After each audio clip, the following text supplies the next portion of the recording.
오늘 말씀의 제목은 그리스도의 대속이란 제목으로 말씀 나누기를 원합니다.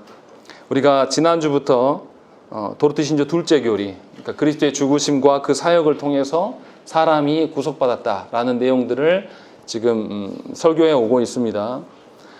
지난주에는 하나님의 그 공의하심으로 말미암아서 우리의 죄가 온전히 드러나고 죄가 드러남으로 말미암아 우리가 죽을 수밖에 없는 지경에 있었다라는 것을 말씀을 드렸습니다. 그런데 하나님께서는 그 긍휼하심, 하나님의 공의로우심의 근간만이 아니라 그 긍휼하심으로 말미암아서 하나님의 공의를 스스로 만족하게 하셨다라는 것이죠. 그래서 그 공의의 그 만족을 우리에게서 찾을 수 없기 때문에 당신이 하나밖에 없는 아드님을 우리 사람들을 위해서 내어주셨고 이로 말미암아 우리가 살게 되었음을 설교했습니다. 그런데 알미니안들은 그 그리스도의 죽으심의 의미를, 대속의 의미를 자꾸만 오해되게 가르쳐 왔습니다. 오늘은 그리스도께서 하나님의 공의를 만족해 하심, 즉 그리스도께서 행하신 그 대속의 의미를 이제 알미니안에 대항해서 바르게 한번 이야기를 해보려고 합니다.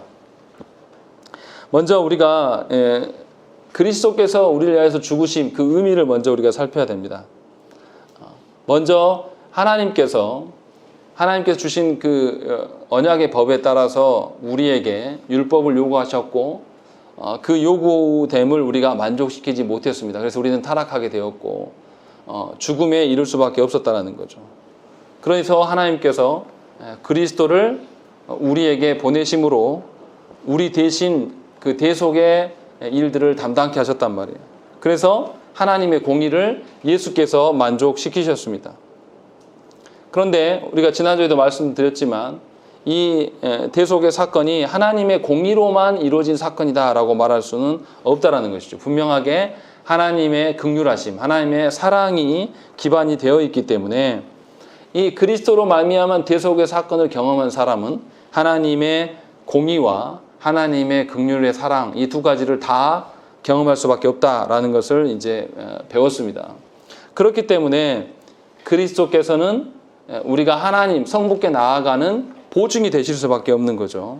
우리가 이루지 못한 공의의 만족을 주께서 스스로 이루셨기 때문에 우리의 어떠함을 예수께서 책임져 주시고 선택받은 사람들에 대해서 그의 구원을 완성케 해주시는 분이 바로 삼위 하나님이심을 말씀을 통해서 우리가 배웠습니다. 그러니까 사람 스스로는 하나님이 성부께서 주시는 그 율법에 대한 그 기준들, 그 책임을 다 감당할 수가 없기 때문에 예수께 이 책임을 다 지게 하신 것입니다. 그러니까 예수님께서 행하신 그 속죄 사역은 우리의 보증으로서 또 우리의 대리자로서의 사역입니다. 우리가 읽었던 5장 8절 말씀 우리 한번 다시 읽어보시죠. 읽겠습니다. 시작. 우리가 아직 죄인 되었을 때에 그리스도께서 우리를 위하여 죽으심으로 하나님께서 우리에 대한 자기의 사랑을 확증하셨느니라. 예, 분명히 예수께서 우리가 죄인 되었을 때에, 의인 되어서가 아니라 죄인 되었을 때에 우리를 위하여 죽으셨다라고 분명히 밝히고 있습니다. 여기뿐만 아니라 성경의 여러 군데에서 그리스도께서 죽으심이 우리를 위함이다 라는 것을 여러 군데서 기록을 하고 있습니다. 그러니까 그리스도께서 죄인들의 어떤 그 보증자, 죄인들의 중보자 되심에 대한 이야기들을 하고 있다는 것이죠. 이렇게 기록하고 있음에도 불구하고 알미니안들은 어떻게 이제 이 위하여를 고쳐서 쓰냐면 예수 그리스도께서 죽으심이 택한 자들만을 위함이 아니라 모든 사람을 위하여 죽으셨다 이렇게 가르칩니다. 그런데 분명히 성경에서는 예수 그리스도께서 모든 인류를 위하여서 죽었다라기보다는 택한 자들을 위하여서 죽었다라고 말씀하고 있다는 것이죠. 그러니까 분명히 저와 여러분들이 아셔야 될 게 그리스도의 그 죽으심의 사건이 누구에게 직접적인 영향을 미치는가 이 이야기를 하고 있는 거죠. 물론 이렇게 말할 수 있습니다. 그러면 예수께서 십자가의 죽으심이 모든 인류에게 영향을 준 것이 아니냐. 영향을 준 것은 맞아요. 일반 은총으로서의 어떤 영향을 주어서 십자가 사건이 예수 안 믿는 사람에게서도 십자가 사건을 통해서 사랑이 어떠한 것인가를 좀 더 깊이 있게 알 수 있고 간접적으로 볼 수 있는 그런 측에서의 일반 은총은 분명히 있습니다. 그러나 그 일반 은총으로 인해서 그 영혼들이 구원받아지는 것은 아니라는 것이죠. 다시 말하면 예수 그리스도께서 우리를 위하여서 대속하신 그 사건이 하나님을 알지 못하는 자들에게도 어떠한 혜택이 주어질 수 있으나 그 혜택이 구원과 직접 연결된 것은 아니라는 것이죠. 왜냐하면 그리스도의 구속의 사건, 대속의 사건이 그들에게는 적용되지 않기 때문에. 그래서 알미니안의 가르침들은 사실은 합당하지 않다는 것입니다. 분명히 그리스도의 대속의 사건의 본질은 뭐냐면 일반 은총론적인 것이 아니에요. 우리의 구원에 관련된 이야기고 그리스도께서 죄인들의 위치를 취하셔서 죄인들의 죄값을 대신 치르셨기 때문에 모든 인류가 아닌 하나님께서 택한 자들을 위하여서 속죄하심이 확실히 맞습니다. 이 말을 달리하면 예수 그리스도의 십자가 사건을 어떤 도덕적이거나 윤리적이거나 사회 갱신 운동적으로 바라보는 것은 합당하지 않다라는 것입니다. 제가 앞에서 말씀드렸던 거 일반 은총론적인 혜택이 분명히 있었다라고 말하는 것은 다시 말하면 예수께서 이 땅에 오셔서 약한 자들과 가난한 자들 또 권세에 대항하면서 하나님 사셨던 그리고 또 뭔가 개혁적인 측면을 보여줬던 이런 측면들이 그리스도의 십자가의 모든 것을 드러내는 것이냐 아니라는 거예요. 그런 점도 부수적으로 드러날 수 있겠으나 그리스도께서 이 땅에 오셔서 모든 대속의 사건, 구속의 사건을 이루심은 그것이 본질이 아니라는 것입니다. 분명하게 우리가 하나님의 성부 앞에서 성부의 공의를 만족시키지 못하기 때문에 예수께서 그 공의에 만족하시기 위하여서 이곳에 오셔서 우리의 죄악을 담당하신 우리가 오전에 소리문답 했었을 때 나왔던 전가의 개념으로서 우리의 죄를 그리스도께서 담당하시고 그리스도께서 온전히 의를 이루심으로 말미암아 우리에게 부여해 주심 이것이 대속의 본질이라는 것입니다. 그러니까 예수 그리스도를 바라보면서 어떤 도덕적이거나 윤리적이거나 사회 갱신 운동적으로 예수 그리스도의 모델을 삼는 것은 예수 그리스도의 본질을 모르는 것일 수밖에 없다는 것입니다. 그런데 알미니안들이 이렇게 가르침으로 말미암아서 그리스도의 그 대속의 사건의 본질을 흐리게 만든다는 것입니다. 그러니까 예수 그리스도께서 우리를 위하여서 죽으셨다. 이 말은 그리스도의 대속의 본질이 죄인들의 죄값을 담당하시고 그들에게 영생을 주기 위함이다. 라는 것이 구속의 대속의 본질이라는 것이죠. 그러니까 그리스도의 그 사역에 대해서는 분명하게 대속의 죽음으로만 이해될 수 있는 것이고 그것이 본질의 개념이라는 것입니다. 그러니까 저와 여러분들이 예수 그리스도를 바라보면서 어떤 예수 그리스도께서 어떤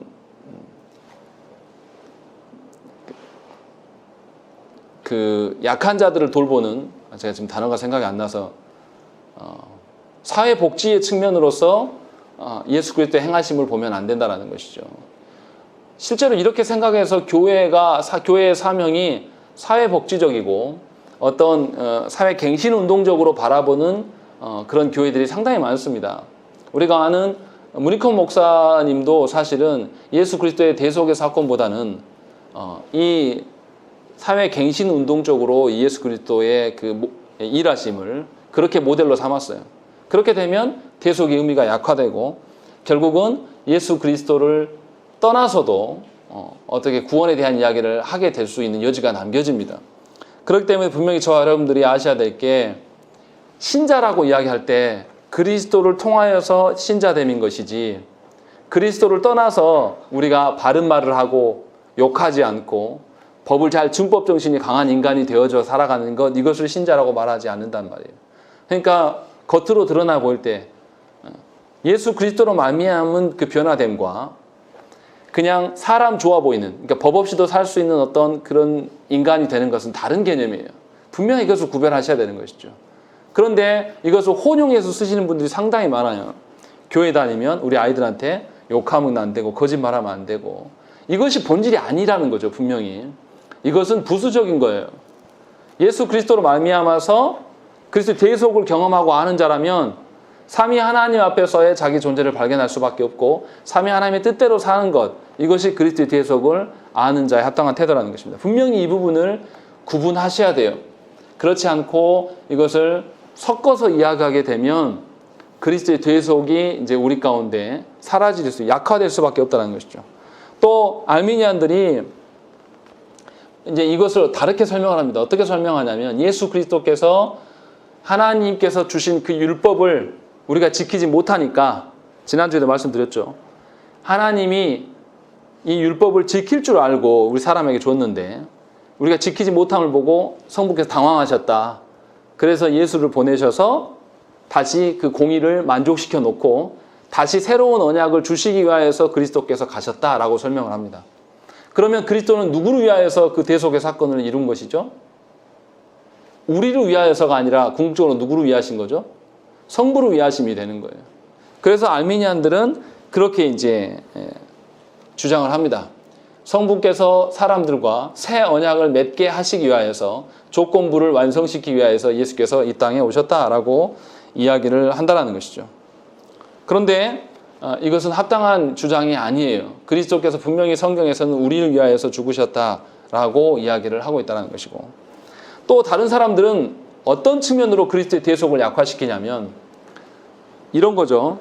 우리 사람들 안에서 통용되는 이야기예요. 어떤 사람이 죄를 지었는데 이 죄가 없는 사람이 대신하는 것, 이게 무슨 법적인 논리로 합당하냐, 이거는 불공평한 것이다 라고 주장하면서 거룩하시고 선하신 하나님께서 그런 방식으로 죄를 다루실 리가 없다라고 이야기하면서 예수께서 무죄한 사람을 위하여서 죽으심은 공정하지가 않기 때문에 이거는 말이 안 된다라고 주장하는 부리도 분명히 있다는 것이죠. 이게 이렇게 돼버리면 뭐냐면 그리스도의 대속의 사건이 다 사라져버려요. 그래서 뭐냐면 성경에서 신비적인 사건들은 안 믿는 겁니다. 뭐만 믿습니까? 논리적으로 이해가 되는 사건들. 그러면 예수님이 어떤 분으로 남게 되는 거죠? 우리가 앞에서 이야기한 것처럼 약자들을 위하여서 존재하시는 예수님, 또 사회개혁운동을 펼쳤던 예수님, 이런 식으로 바라보게 돼요. 대속의 사건이 전부 사라지는 것이죠. 그렇게 주장하는 교회들이 이제 자유주의 교회들이 그렇게 이제 이야기를 한다는 것이죠. 그런데 여기서 이제 예수께서 그러면 과연 어떻게 해서 우리의 그 일들을, 우리의 죄값을 감당하셨는가, 어떻게 감당하셨는가가 굉장히 중요해요. 먼저 예수 그리스도께서는 하나님이시면서 동시에 사람이십니다. 이 점을 우리가 기억해야 돼요. 그러니까 예수님께서 죽으실 때에 예수님이 죄 있는 상태로 죽으셨습니까? 아니면 죄 없는 상태로 죽으셨습니까? 다시 물어볼게요. 예수님께서 무죄한 상태로 죽으셨습니까? 유죄한 상태로 죽으셨습니까? 네? 정확히 말하세요. 정확히. 네. 네, 유죄한 상태로 죽으신 겁니다. 너무 이상한가요? 네. 왜 유죄하십니까? 그렇죠. 우리의 죄를 담당하셨기 때문에 예수님이 결코 무죄한 채로 죽으셨다라고 말해서는 안 돼요. 무죄한 상태로 이 땅에 오신 건 맞죠. 유죄한 상태로 이 땅에 오셨으나 그리스도께서 언약 백성들, 당신의 그 백성들을 위하여서 죄책을 다 짊어지셨어요. 그래서 그리스도께서 유죄한 그 상태로 죽으셨기 때문에 저와 여러분들이 이 죄책에 대해서 자유할 수가 있게 되는 것입니다. 그러면 여기서 따질 수 있습니다. 이게 어떻게 가능하냐? 어떻게 죄 없는 자가 죄 있는 자를 위해서 죽을 수 있냐? 이렇게 말할 수 있습니다. 그런데 사람끼리는 안 돼요, 이게. 사람은 불가합니다. 그런데 하나님이신 예수 그리스도는 이게 가능합니다. 그것이 뭐냐면 우리가 볼 때 이제 신비인 것이죠. 전가의 개념의 신비인 것이죠. 그러니까 이것을 다시 적용하면 이런 거죠. 성경에 보면 대표성의 원리를 이야기할 때 아담과 예수 그리스도를 둘 다 언급을 합니다. 예수 그리스도께서 인류의 대표 되심에 대해서 부정하고 싶으면 아담도 부정해야 됩니다. 반대로 이야기하면 아담의 범죄함이 우리에게 무슨 영향이 있냐라고 이야기하면 예수 그리스도의 십자가에서 사건이 우리하고 상관없는 구조가 된다는 것이죠. 이 말은 예수 그리스도의 신성을 부인하는 것이고 예수 그리스도께서 우리와 신비적인 연합을 이루고 있음을 아예 부정하는 태도라는 것입니다. 그러니까 우리 입장에서 생각했을 때 우리의 논리와 우리의 생각의 기준으로 예수 그리스도의 사역을 전부 판단 지을 수 없다라는 거예요. 분명하게 하나님께서 행하심의 그 신비적인 그리스도와 하나님의 택한 백성들과의 그 신비적인 연합의 전제가 분명히 있어야 되는 것이고 그것을 근거로 말미암아 예수께서 십자가에서 달리심은 우리 입장이 되셔서 십자가에 달리신 거예요. 우리의 처지가 되셔서 십자가에 달리신 것이죠.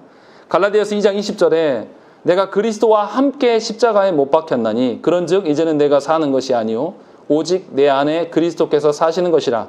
이제 내가 육체 가운데 사는 것은 나를 사랑하사 나를 위하여 자기 자신을 버리신 하나님의 아들을 믿는 믿음 안에서 사는 것이다. 이렇게 고백하고 있는 것이죠. 무슨 말씀입니까? 그리스도께서 십자가에서 달리실 때에 못 박혀 돌아가실 때에 우리 또한 나 또한 거기에 못 박혔다라고 사도 바울이 고백하고 있는 것이죠. 그러니까 신자들이 그리스도의 십자가의 그 못 박힘에 동참하고 있는 것이고, 왜냐하면 우리의 모든 죄값을 지고 가셨기 때문에, 또 그리스도와 함께 살아나는 것이고 예수님 안에서 함께 하늘에 앉게 되는 것입니다. 이것을 달리 말하면 뭐합니까? 예수 그리스도께서 교회의 머리 되시고 우리는 교회의 몸으로서 예수 그리스도께서 머리 되신 예수 그리스도께서 승천하셔서 성부 우편에 앉으심이 곧 우리가 그곳에 앉게 된 이 이야기를 하고 있다라고 성경은 설명하고 있는 것입니다. 그래서 그리스도와 성도된 우리들은 신비적인 연합의 상태로 놓여 있습니다. 이 상태를 전제하지 않고서 예수 그리스도께서 죄에 있는 우리를 대신하여서 죽으심이 불공정하다라고 말하는 것은 예수님을 우리와 똑같은 존재로 바라보고 있다는 것이고, 그렇기 때문에 이것은 말이 되지 않습니다. 분명하게 그리스도께서는 오늘 5장 8절에 있는 말씀 것처럼 우리를 위해서 예수 그리스도 개인적으로는 무죄하시지만 분명히 공적으로 법적으로는 죄책을 지은 상태로 하나님의 진노를 감당해 나가셨음을 저와 여러분들이 분명히 알아야 돼요. 예수께서 사도행전 9장에서 뭐라고 합니까? 예수께서 사울에게 나타나셔서 뭐라고 합니까? 9장 4절 말씀 보시면 땅에 엎드려져 들으며 소리가 있어 이르시되 사울아 사울아 네가 어찌하여 나를 박해하느냐 하시거늘, 이렇게 되어 있습니다. 여기서 예수께서 사울에게 왜 네가 나를 박해하냐 이렇게 말씀하세요. 근데 사울은 예수님을 박해한 적이 있습니까? 없습니까? 없습니다. 사울이 박해한 것은 예수를 믿는 자들을 박해한 거예요. 다시 말하면 예수님께서 무슨 이야기 하십니까? 예수님과 예수님을 믿는 자들이 신비적인 연합 상태에 있음을 이렇게 입증해 주시는 거죠. 예수님을 믿는 사람들을 공격함이 곧 예수님 당신을 공격함이다 라는 것을 예수님께서 직접 보여준다는 것이죠. 그런 점에서 그리스도와 그리스도의 교회는 동일한 연합을 이루고 있다는 것이죠. 저와 여러분들이 그런 점에서 그리스도의 대속을 바라봐야 돼요. 구약에서도 어떻게 합니까? 제물을 드릴 때 제사장에게 나아가서 제물을 죽일 때 죽이기 전에 뭐 합니까? 반드시 하는 거 있잖아요. 안수합니다. 안수 누가 하죠? 제사장이 합니까? 제사자가 합니까? 이름 비슷해요. 제물을 가져온 사람이 합니까? 제사장이 합니까? 제물을 가져온 사람이 합니다. 제물을 가져온 사람이 이 제물에 안수를 해요. 왜 합니까? 자기 죄를 전가시키는 거예요. 그 제물에게. 그래서 하나님께서는 그 제물을 어떻게 하죠? 죽이심으로 말미암아 제물을 가져온 사람을 살리시는 방편을 하나님이 사용하신다는 것이죠. 그러니까 예수께서 우리에게 와주심은 우리의 모든 죄를 전가받으시고 당신의 의를 우리에게 전해주심으로 말미암아서 이제 우리의 입장에서 돌아가신 거죠. 그러니까 갈라디아서 4장 4절에 뭐라고 되어 있냐면 때가 참에 하나님이 그 아들을 보내사 여자에게서 나게 하시고 율법 아래에 나게 하신 것은, 이렇게 되어 있습니다. 예수님이 율법 아래 나실 이유가 없죠. 그런데 우리 때문에 율법 아래 나신 거예요. 그러니까 즉 우리의 입장이 되신 것이죠. 우리의 죄인된 처지에서 이 땅에 오셔서 성육신의 과정을 거치고 고난을 당하셨다는 것이죠. 그래서 예수님 뭐라고 하십니까? 마태복음 8장에 여우도 굴이 있고 공중에 새도 거처가 있는데 인자는 머리 둘 곳이 없다, 이 이야기를 하는데, 이게 지금 누구 이야기를 하고 있는 것입니까? 하나님으로부터 범죄한 사람이 하나님의 진노를 받음으로 거할 곳이, 평안하게 안식할 곳이 한 군데도 없어요. 이 누구 이야기를 하는 거예요? 예수님 당신 이야기를 하고 있는 게 아니라 누구 이야기입니까? 바로 저와 여러분들의 이야기예요. 그것을 예수님이 대신 감당하기 때문에 우리의 처지로 사시기 때문에 그 이야기를 하고 있는 거예요. 제가 지금 구구절절 계속 이렇게 이야기하는 이유는 뭐냐면 예수님의 그 그리스도의 대속의 사건이 예수님의 사건으로 여기면 안 된다는 거예요. 무슨 말씀이냐면 예수님께서 우리의 입장에서 십자가 사건을 당하셨단 말이죠. 무엇 때문에? 우리의 죄 때문에. 그러면 우리가 십자가에 못 박힌 것이고 우리가 죽게 된 것이에요. 다시 말하면 예수 그리스도께서 죄 때문에 얼마나 극심한 고통, 우리는 한 번도 경험해보지 못한 성부 하나님의 진노 가운데 놓이셨는가, 이것을 한 번만이라도 이해하고 생각한다면 우리가 어떻게 하겠습니까? 죄에 대해서 아주 쉽고 간단한 것으로 생각할 리가 없다는 거죠.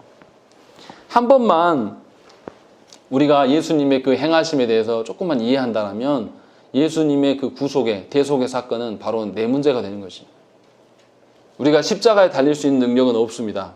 하나님의 진노를 받고 존재할 수 있는 능력조차도 우리는 없어요. 그러나 예수께서 우리 때문에 우리가 겪어야 될 배고픔이나 어떤 수고함이나 모욕당하시는 것들, 또 어떤 증오를 받으시는 것들, 이거 사람들끼리 행하는 거잖아요. 이런 것들을 우리 때문에 내 일로 인하여서 받으셨습니다. 그리고 또 우리가 하나님을 대적한 그 결과로 이뤄진 그 죄들, 또 그 결과로 하나님의 복을 다 박탈당하심, 이런 것들을 예수님께서 공생의 기간 동안에 감당하셨다는 것이죠. 그런 과정을 거쳐서 예수님께서 죽으셨어요. 그러니까 예수님의 공생의 사건은 사실은 바로 여러분들의 이야기예요. 예수님의 십자가 사건은 바로 저와 여러분들의 이야기란 말이에요. 그래서 이사야 선지자는 뭐라고 합니까? 이사야 53장 4절 5절에 그는 실로 우리의 질고를 지고 우리의 슬픔을 당하였거늘 우리는 생각하기를 그는 징벌을 받아 하나님께 맞으며 고난을 당한다 하였노라. 그가 찔림은 우리의 허물 때문이요 그가 상함은 우리의 죄악 때문이라. 그가 징계를 받음으로 우리는 평화를 누리고 그가 채찍에 맞음으로 우리는 나음을 받았도다. 이렇게 기록하고 있는 것이죠. 계속해서 반복되는 게 뭡니까? 예수 그리스도의 당하심이 바로 누구를 위함이죠? 우리를 위함이고 우리가 받아야 될 것들을 감당하시는 거예요. 그럼 예수 그리스도의 대속의 의미를 아는 사람이라면 어떻게 살아가겠습니까? 예수 그리스도께서 죄책으로부터 자유케 하심, 의 자유된 자로서 우리가 살아갈 때에 죄를 어떻게 해요? 극렬하게 미워하고 죄의 문제에서 극렬하게 반응할 수밖에 없는 거예요. 그리스도의 대속의 사건을 조금 이해한다면. 근데 이게 없어요. 만약에 여러분들의 삶에 죄의 문제가 큰 짐으로 다가오지 않는다면 여러분들은 신자가 아닙니다. 예수 그리스도께서 죄에 대해서 자유케 하심이 분명히 맞아요. 그러나 동시에 우리 마음에는 뭐가 있어야 하냐면 그 죄의 문제를 우리가 스스로 해결할 수 없기 때문에 하나님께 붙들릴 수밖에 없구나 라는 그런 마음이 공존해야 돼요. 그러니까 죄에 대해서 최소한 성도라면 죄 문제에 대해서 극렬하게 반응할 수가 있어야 돼요. 죄를 그냥 싫어하는 정도가 아니라 증오하고 죽이고 싶어하고 내 안에 죄를 어떻게 해서든지 쫓아보내기 위해서 몸부림이 있어야 돼요. 물론 하나님께서 하시는 게 맞아요. 그러나 내 연약한 육신과 아직 나의 그 허물로 인하여서 완전히 죄로부터 자유할 수 없는 나를 보면서 한탄하면서 극렬한 슬픔이 우리 가운데 있어야 되는 거죠. 최소한 성도라면. 그것이 모든 성도들에게 사실 있어야 되는 것이죠. 그러니까 죄가 우리 가운데 그냥 그럴 수 있지라는 정도로 생각하면 곤란하다는 거예요. 죄가 완전히 혐오스러운 것이고 죄에 대한 우리의 그 슬픔이 세상 어떤 슬픔보다 더 깊은 것이어야 돼요. 그렇지 않으면 예수 그리스도의 그 대속의 사건이 과연 우리가 의미를 알고 있는 것인가 한번 생각을 해봐야 된다는 것이죠. 스가랴서 12장 10절 말씀에 뭐라고 되어 있냐면 내가 다윗의 집과 예루살렘 주민에게 은총과 강구하는 심령을 부어주리니 그들이 그 찌른 바 그를 바라보고 그를 위하여 애통하기를 독자를 위하여 애통하듯 하며 그를 위하여 통곡하기를 장자를 위하여 통곡하듯 하리로다. 이렇게 기록되어 있는 것이죠. 사람은요 반드시 죄에 대해서 슬퍼할 날이 옵니다. 근데 두 가지 패턴이에요. 이 땅에서 살아가면서 죄에 대해서 슬퍼할 줄 아는 사람은 하나님이 부르신 그날에 죄에 대해서 자유하게 될 거예요. 그런데 이 땅에서 죄에서 자유하게 살아가는 사람은 하나님이 앞에 서게 될, 하나님께서 우리를 부르셔서 앞에 서게 될 그날에 어떻게 되죠? 그날에 비로소 죄에 대한 슬픔을 알게 되십니다. 그러면 그때 그렇게 알면 어떻겠습니까? 그 사람 돌이킬 수 없어요. 그 사람은 영원히 죄의 형벌 가운데 머물게 될 것이라는 거예요. 그러니까 모든 인류는 신자나 불신자나 모든 인류는 죄에 대해서 슬퍼할 날이 와요. 중요한 거는 우리가 이 땅에 육신을 입고 있는 이 땅에서 죄의 슬픔을 아는 것이 훨씬 더 중요합니다. 그래서 교회는 죄에 대해서 가르쳐야 됩니다. 그래서 성도는 죄에 대해서 극렬한 반응이 있어야 되는 거예요. 없다라면 하나님께 구하셔야 됩니다. 그리스도의 대속의 사건이 나랑 아무런 상관없는 식으로 무조건 나는 혜택만 받는 입장으로서 그리스도의 십자가 사건이 그냥 예수님 다 하셨으니까 나는 무조건 자유해. 이런 방식으로 계속 교회가 가르쳐 왔기 때문에 그리스도의 대속의 사건이 가치 없는 것으로 전락하는 것이고 또 죄에 대해서 우리 가운데 극렬한 반응이 없게 돼버린 것이죠. 그런 점에서 저와 여러분들이 그리스도의 대속의 사건을 항상 생각하면 반드시 죄에 대한 애통함이 함께 공존해야 되는 것이죠. 그 은혜로 말미암아 우리가 드디어 자유하게 됐고 그 은혜로 말미암아서 우리가 죄의 슬픔을 알게 되었다는 거죠. 그래서 이제 죄를 미워할 수 있는 거예요. 이것은 무슨 말이냐면 내가 죄를 원래부터 미워했다는 그 뜻이 아니에요. 내가 죄를 미워할 수도 없고 죄를 이길 수도 없어요. 그러나 그리스도로 말미암아서 죄를 미워하고 이겨냄이 있어요. 그럼 우리가 어떻게 하겠습니까? 하나님께서 하지 말라고 하심에 대해서 우리가 어떻게 해요? 우리 능력으로 다 완수할 수는 없지만 예수께 붙들려서 예수님의 능력으로 그 일들을 완수하려고 몸부림이 누가 시키지 않아도 있을 겁니다. 그것이 합당한 신자의 태도가 아니겠습니까? 죄에 대해서 떠나 살고 삶 고치십시오 라고 이야기하면 잘 안 됩니다. 이 말 하는 것은 뭐냐면 그리스도의 대속의 사건에 대해서 전혀 모른다는 거죠. 그냥 그것은 예수님이 할 일이고 나는 혜택 받는 자로서만 교만하게 살아온 거예요. 그것을 입증하는 거예요. 그러니까 도리어 저는 그렇게 말씀드리고 싶어요. 죄에 대해서 오랫동안 해보신 분들이 있다라면 이제 그 죄에 대해서 그리스도 앞으로 끌고 가십시오. 당신이 당한 그 고난과 그 죄보다 그리스도께서 하나님의 진노를 받으시면 훨씬 더 커요. 그것을 그리스도께 맡길 수 있도록 하나님께 구하셔야 됩니다. 그래서 예수를 믿는다는 것은 뭐냐면 내가 구원받았다는 것을 말하는 것이 아닙니다.